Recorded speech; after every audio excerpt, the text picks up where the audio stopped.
ಬರ್ತಾ ಇದೆ ಚನ್ನಪಟ್ಟಣದಲ್ಲಿ. ಹಾಗಾದ್ರೆ ಯಾರ ಪಾಲಿಗೆ ವಿಜಯ ಮಾಲೆ ಒಲಿಯುತ್ತೆ?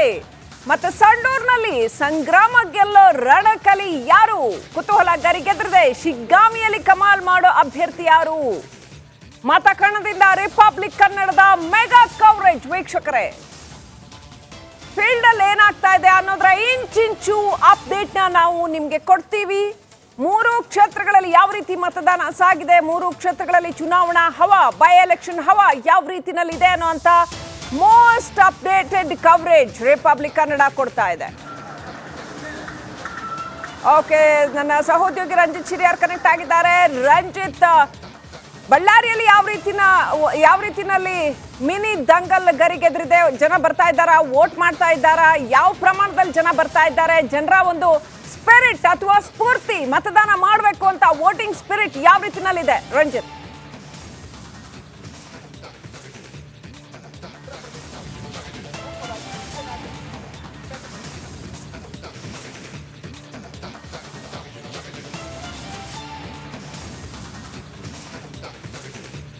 ಎಸ್, ಖಂಡಿತವಾಗ್ಲೂ ಕೂಡ ಶ್ರೀಲಕ್ಷ್ಮಿ. ನೋಡಿ, ನಾನೀಗ ಸಂಡೂರಿನ 67 ತುಕಾರಾಮ್ ಅವರು ತಾವು ಮತವನ್ನು ಚಲಾಯಿಸುವಂಥ ಮತಗಟ್ಟೆ 67ರಲ್ಲಿದ್ದೀನಿ. ಸುಮಾರು 888 ವೋಟ್ಗಳಿಲ್ಲಿದ್ದಾವೆ.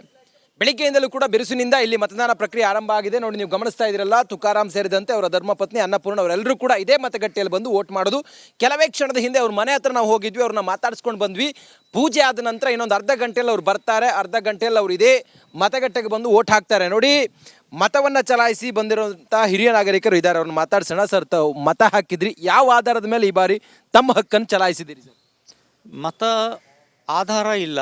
ನಾನು ಒಬ್ಬ ಭಾರತೀಯ ಪ್ರಜೆಯ ಮೊದಲನೇ ಕರ್ತವ್ಯ ಚುನಾವಣೆ ಪ್ರಕ್ರಿಯೆಯಲ್ಲಿ ಭಾಗಿಯಾಗಬೇಕು. ಒಳ್ಳೆ ನಮಗೆ ಸಹಾಯ ಮಾಡುವಂಥ ವ್ಯಕ್ತಿಯನ್ನು ಚುನಾಯಿತನಾಗಿ ತರಬೇಕು. ಸೊ ಇದು ಒಂದು ಮೊಟ್ಟ ಮೊದಲನೇ ಕರ್ತವ್ಯ. ಇದಕ್ಕೆ ಬೇರೆ ಏನು ಎಮಲ್ಷನ್ಸ್ ಬೇಕಾಗಿಲ್ಲ. ಎಲ್ಲರೂ ನಾವು ಎಜುಕೇಷನ್ ಟೋಟಲ್ ಅಂತಂದಾಗ ಅಥವಾ ಎಜುಕೇಷನ್ ಕಂಪ್ಲೀಟ್ ಅಂತಂದಾಗ ನಾವು ಸರ್ಕಾರಿ ಸ್ವಾಮ್ಯದ ಏನಿದಾವೆ ಕೆಲಸಗಳಲ್ಲಿ ಜನಸಾಮಾನ್ಯರು ಭಾಗಿಯಾಗುವ ಒಂದು ಪ್ರಕ್ರಿಯೆ ಬಂದೊಂದಿಗೆ ನಾವು ವಿದ್ಯಾವಂತರಂತ ನಾವು ಹಣೆಪಟ್ಟಿಯನ್ನು ನಾವು ಘಂಟಾಘೋಷವಾಗಿ ಘೋಷಿಸ್ಬೋದು. ಏಕೆಂದರೆ ಈಗಿನ ಎಜುಕೇಷನ್ ಸಿಸ್ಟಮಲ್ಲಿ ನಮ್ಮ education only shall I speak in English? So okay, we are producing only graduates for the market and certificate oriented. ಬೇಕಾಗಿಲ್ಲ, ಅದು ಆಟೋಮೆಟಿಕಲಿ ಅವೈಲೇಬಲ್ ಇರುತ್ತೆ, ಬೈ ಡಿಫಾಲ್ಟ್ ಬರುತ್ತೆ. ಪ್ರಾಬಬ್ಲಿ ನೀವು ನಿಮ್ಮ ಎಜುಕೇಷನ್ ಬೇಸನ್ನು ಇನ್ಕ್ರೀಸ್ ಮಾಡಿದಾಗ, ಸೊ ನಿಮ್ಮ ನಾಲೆಡ್ಜ್ ಪೂಲ್ ಇನ್ಕ್ರೀಸ್ ಆದರೆ people will definitely will search for you. ಅರೆ, ಈ ನನ್ನ ಒಂದು ತೊಂದರೆಗೆ ಈ ಮನುಷ್ಯನಿಂದ ನನಗೆ ಉತ್ತರ ಸಿಗ್ತದೆ ಅಂದರೆ ಆಟೋಮೆಟಿಕಲಿ ಬರ್ಲಿಕ್ಕಾಗತ್ತೆ. See, that should be the meaning of education. Madam, ಪ್ರಜಾಪ್ರಭುತ್ವದ ಹಬ್ಬ ಇವತ್ತು ಸಂಡೂರಿನಲ್ಲಿ. ತಮಗೆ ಎಷ್ಟು ಖುಷಿ ಇದೆ ತಾವು ತಮ್ಮ ಹಕ್ಕನ್ನು ಚಲಾಯಿಸಿದ್ದೀರಿ? ತುಂಬಾ ಖುಷಿ ಇದೆ. ಪ್ರತಿಯೊಬ್ಬರು ಮತ ಹಾಕಬೇಕಾಗ ಹಕ್ಕಿದೆ ನಮ್ಗೆ. ಬಂದು ಪ್ರತಿಯೊಬ್ಬರು ಕೈಲಾಗ್ಲಿದ್ರು ಕೂಡ ಅವ್ರಿಗೆ ಹೋಗಿ ವೆಹಿಕಲಲ್ಲಿ ಕರ್ಕೊಂಬಂದಾದರೂ ಮತ ಹಾಕ್ಸ್ಲೇಬೇಕು. ಯಾರೂ ಮಿಸ್ ಮಾಡ್ಕೋಬಾರ್ದು.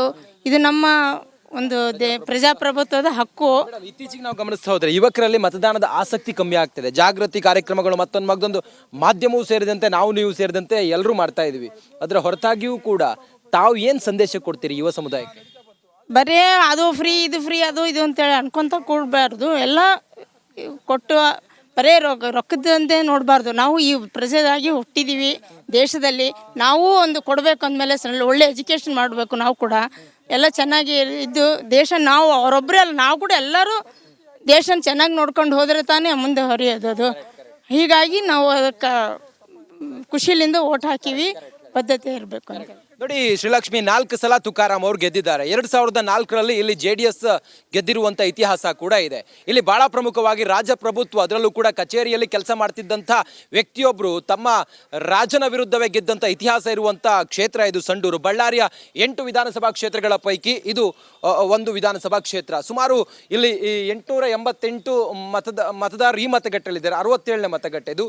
ಪುರುಷರು 451 ಜನ, ಮಹಿಳೆಯರು 437 ಜನ, ಇತರೆ 0, ಒಟ್ಟು 800 888 ಬೆಳಗ್ಗಿನಿಂದಲೂ ಕೂಡ ಸರತಿ ಸಾಲಲ್ಲಿ ನಿಂತ್ಕೊಂಡು ಇಲ್ಲಿ ಮತ ಹಾಕ್ತಾ ಇದ್ರು. ಈಗ ಸ್ವಲ್ಪ ಕಡಿಮೆ ಆಗಿದೆ. ಇನ್ನೂ ಕೂಡ ಹೊತ್ತು ಕಳೆದಂತೆ ಮತದಾರರ ಸಂಖ್ಯೆ ಜಾಸ್ತಿ ಆಗುವಂಥ ಸಾಧ್ಯತೆ ಇದೆ. ತುಕಾರಾಮ್ ಸೇರಿದಂತೆ ಅನ್ನಪೂರ್ಣ ಅವ್ರ ಫ್ಯಾಮಿಲಿಯವರೆಲ್ಲರೂ ಕೂಡ ಇದೇ ಮತಗಟ್ಟೆಗೆ ಬಂದು ಮತವನ್ನು ಚಲಾಯಿಸ್ತಾರೆ.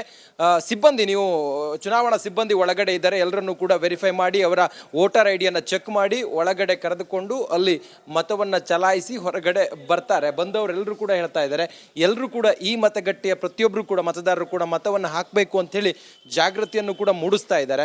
ಈ ಮತಗಟ್ಟೆ ಸಿಟಿಯಲ್ಲೇ ಇದೆ. ಸದ್ಯ ನೀವು ನೋಡ್ತಾ ಇದ್ದೀರಿ, ಅಲ್ಲಿ ಪೊಲೀಸ್ ಸಿಬ್ಬಂದಿ ಇದ್ದಾರೆ, ಒಳಗಡೆ ಅವ್ರನ್ನ ಬಿಡ್ತಾ ಇದ್ದಾರೆ, ಮತ್ತೊಬ್ಬರು ಮತದಾರರು ಕೂಡ ಬರ್ತಾ ಇದ್ದಾರೆ. ಒಳಗಡೆಯೂ ಕೂಡ ಮತದಾನದ ಪ್ರಕ್ರಿಯೆಗಳು ಹೇಗೆ ನಡೀತಾ ಇದೆ ಅನ್ನೋದರ ಲೈವ್ ದೃಶ್ಯವನ್ನು ರಿಪಬ್ಲಿಕ್ ಕನ್ನಡ ನಿಮ್ಮ ಮುಂದೆ ತೋರಿಸ್ತಾ ಇದೆ.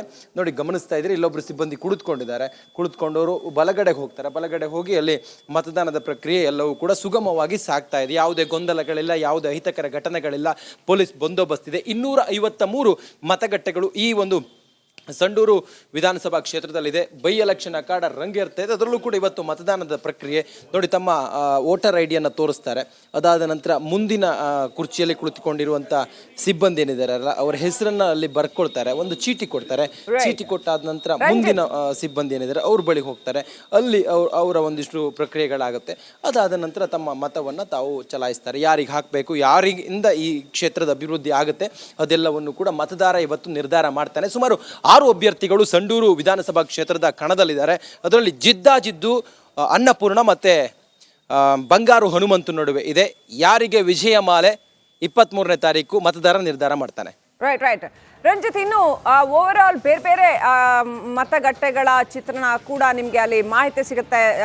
ಸ್ವಲ್ಪ ಪ್ರಯತ್ನ ಮಾಡಿದ್ರೆ ಬಹುಶಃ ನೀವು ಇಷ್ಟೊತ್ತಿಗಾಗಲೇ ಮಾತಾಡ್ತೀರಿ ಅಂತ ಅನ್ಕೊಂಡಿದ್ದೀನಿ. ಬೇರೆ ಬೇರೆ ಮತಗಟ್ಟೆಗಳಲ್ಲಿ ಯಾವ ರೀತಿ ಮತದಾನ ಸಾಗ್ತಾ ಇದೆ ಅಂತ.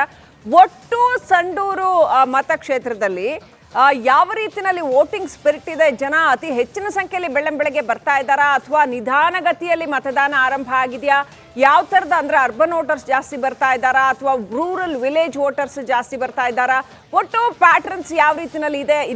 This is too early to gauge ಆದರೂ ಕೂಡ ಯಾವ ರೀತಿಯಲ್ಲಿ ಈ ಕ್ಷಣದಲ್ಲಿ ಯಾವ ರೀತಿಯಲ್ಲಿ ಮತದಾನದ ಸ್ಪಿರಿಟ್ ಯಾವ ರೀತಿಯಲ್ಲಿ ಇದೆ ಅಂತ?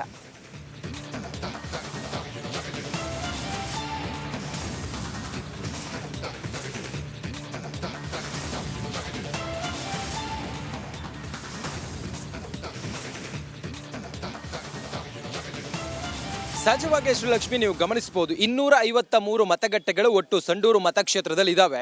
ಅದರಲ್ಲಿ ಬಹಳ ಪ್ರಮುಖವಾಗಿ 7 ಗಂಟೆಗೆ ಮತದಾನ ಪ್ರಕ್ರಿಯೆ ಆರಂಭ ಆದರೆ ಈ ಹಳ್ಳಿ ಪ್ರದೇಶದಲ್ಲಿ ಚುರುಕಿನಿಂದ ಮತದಾನ ಪ್ರಕ್ರಿಯೆ ಆರಂಭ ಆಯಿತು. ನಾವು ಧರ್ಮಾಪುರದಿಂದ ಬಂದ್ವಿ. ಧರ್ಮಾಪುರ ಮುಂದುವರಿಸ್ಕೊಂಡು ನಾವು ತುಕಾರಾಮ್ ಅವರ ಮನೆ ಬಳಿಗೆ ಬಂದ್ವಿ. ಈಗ ನಾವೀಗ ಈ ಮತಗಟ್ಟೆ 67ರಲ್ಲಿದ್ದೀವಿ. ಇಲ್ಲಿ ಹಿರಿಯ ನಾಗರಿಕರು ಬೆಳಿಗ್ಗೆನೆ ಅಂದರೆ ಬಿಸಿಲೇರುವುದಕ್ಕಿಂತ ಮುಂಚೆ ಬಂದು ಮತದಾನ ಪ್ರಕ್ರಿಯೆಯಲ್ಲಿ ತಾವು ಮತವನ್ನು ಚಲಾಯಿಸ್ತಾ ಇದ್ದಾರೆ. ಇನ್ನು ಹೊತ್ತು ಕಳೆದಂತೆ ಈ ಪ್ರಕ್ರಿಯೆ ಚುರುಕಾಗುತ್ತೆ. ಇನ್ನು ಮಧ್ಯಾಹ್ನದ ಹೊತ್ತಿಗೆ ಸ್ವಲ್ಪ ಕಡಿಮೆ ಆಗ್ಬೋದು. ಆಫೀಸ್ಗೆ ಹೋಗೋರು ಅಥವಾ ಗಣಿ ಕೆಲಸಕ್ಕೆ ಹೋಗೋರು, ಮೈನಿಂಗ್ ಕೆಲಸಕ್ಕೆ ಹೋಗೋರು ಇವರೆಲ್ಲರೂ ಕೂಡ ಬೇಗ ಬರ್ತಾರೆ.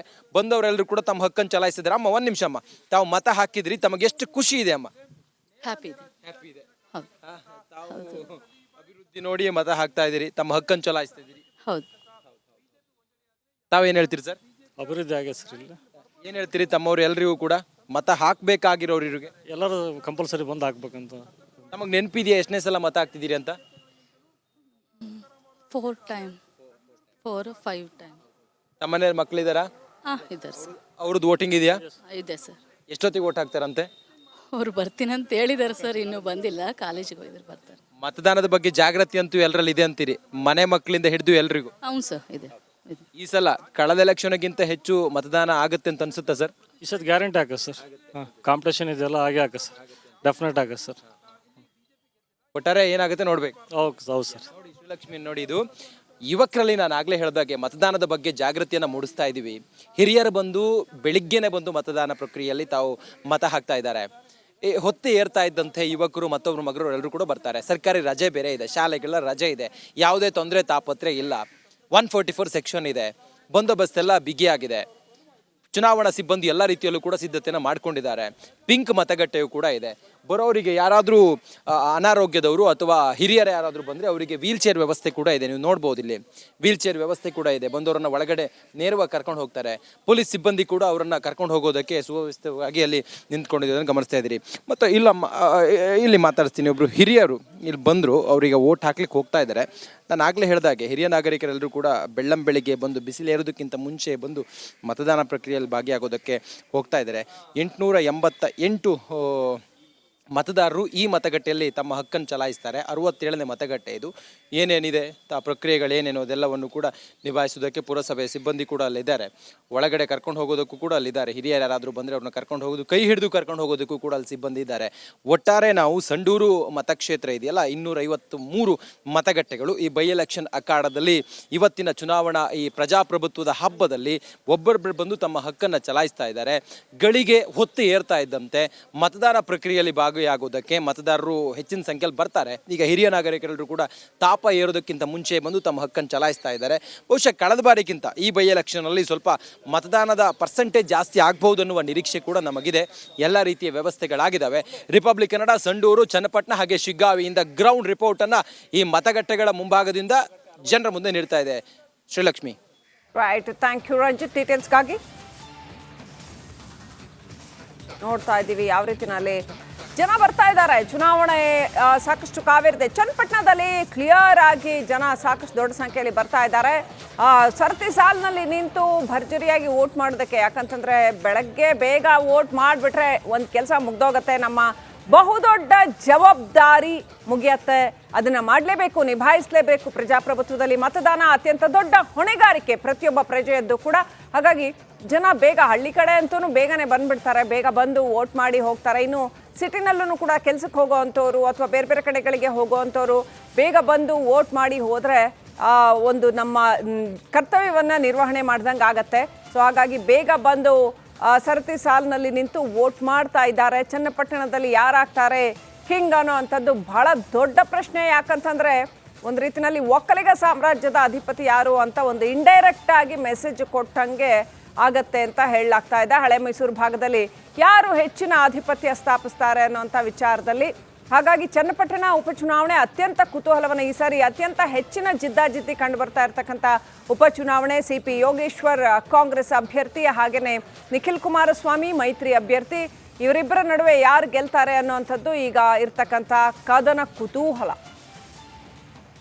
ಹಾಗೆಯೇ ಸಂಡೂರು ಶಿಗ್ಗಾವಿನಲ್ಲೂ ಕೂಡ ಚುನಾವಣಾ ಕಾವು ರಂಗೇರಿದೆ. ಸಂಡೂರಿನಲ್ಲಿ ಯಾವ ರೀತಿಯಲ್ಲಿ ಮತದಾನ ಆಗ್ತಾ ಇದೆ ಅಂತ ನಾವು ನೋಡಿದ್ವಿ. ಜನ ಬರ್ತಾ ಇದ್ದಾರೆ, ಅಲ್ಲೂ ಕೂಡ ಮತದಾನ ಆರಂಭ ಆಗಿದೆ. ತಕ್ಕ ಮಟ್ಟಿಗೆ ಚನ್ನಪಟ್ಟಣ ಕಂಪೇರ್ ಮಾಡಿದ್ರೆ ಸ್ವಲ್ಪ ನಿಧಾನಗತಿಯ ಮತದಾನ, ಆದರೆ ಜನ ಬರ್ತಾ ಇದ್ದಾರೆ. ಸಂಡೂರಿನಲ್ಲೂ ಕೂಡ ಬಂದು ವೋಟ್ ಮಾಡ್ತಾ ಇದ್ದಾರೆ.